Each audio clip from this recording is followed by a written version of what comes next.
Mr. Fred is a tricycle rider and the wife has a grocery store. They have 3 children and have decided to stop giving birth because of the high cost of living in Nigeria. They are graduates, but could not find good employment. But then they have to eat and feed their children. Uche, their first son, is 20 years and have repeatedly written JAMB, which he passed, but could not gain admission into university. Their parents, being hopeful, enrolled him into JAMB lessons, and him also decided to teach nursery children, as was the normal practice of teenagers and young adults who finish high school and could not gain admission into the university.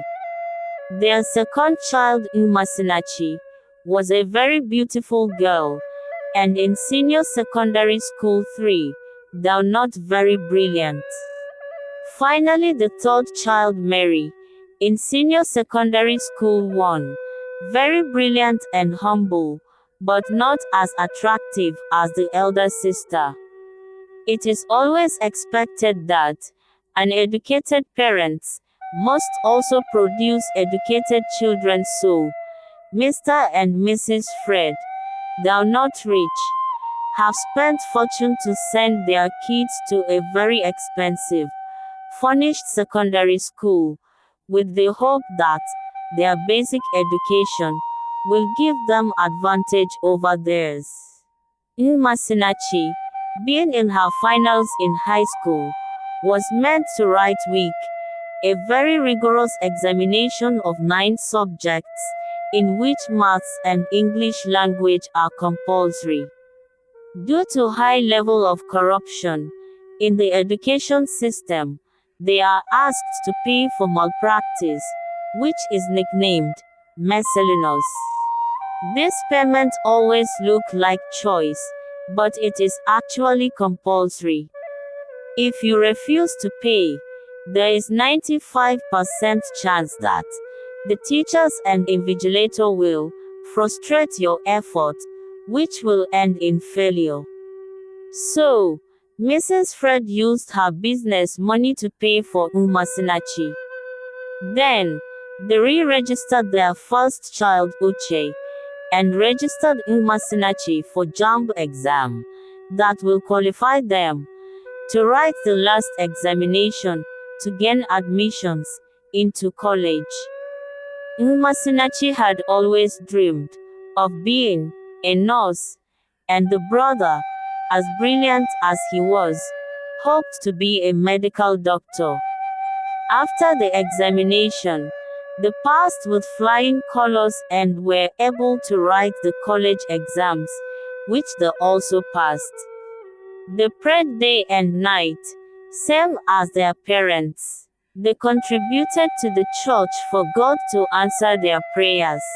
When the list for those that gained admission into the university they applied for came out, Uche's name was finally there, but under geology, and Umasinachi's under physiology. Mr. and Mrs. Fred, though heartbroken, had no choice because they have spent a lot. They encouraged them to go on with it. The cost of registering them was too much, so Mr. Fred sold his tricycle and joined his wife in the grocery business. Mary underwent same process too before gaining admissions. Instead of the accounting she sat for, she was given economics. Umasinachi, due to how attractive she is, faced many persecution from her lectures, and succumbed to their sexual advances, to prevent failing her exams.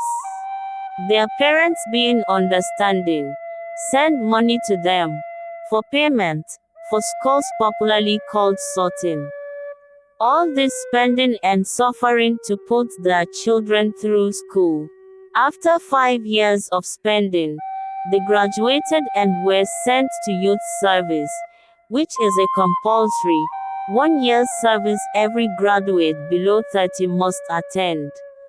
Their parents were a little bit relieved from too much spending and payment from Uche and Umasinachi and focused only on Mary. When they returned for service, it was now time to look for job. Mr. and Mrs. Fred, already looking up to their children, to be gainfully employed, and somehow reward them for all their effort, suffering and endurance, while the whole society waiting to hear how successful they have become. Uche searched for job for 3 years, while managing a teaching work that could not feed him, let alone clothe him. He still depended on his parents. Umasinachi searched and searched while helping the parents in the grocery shop. When Mary finished her youth service, she joined his brother in his teaching job. Umasinachi, under pressure, accepted sex for employment from a manager who promised her work, and later, took loan and bought tricycle for the brother. Mary married her longtime sweetheart and continued teaching. Mr. and Mrs. Fred, though always receiving money gifts from their children, was not what they hoped for after so many years of sacrifice and spending. Not only is the education system not good, it is also very corrupt and rigged in the favor of the rich, who make up only 15% of the population. This is the reality of most Nigerian parents, some experienced wars, with more than 6 children, some even sold everything and got nothing in return. Is formal education really a solution provider or problem generator? Please subscribe, like, and leave a comment.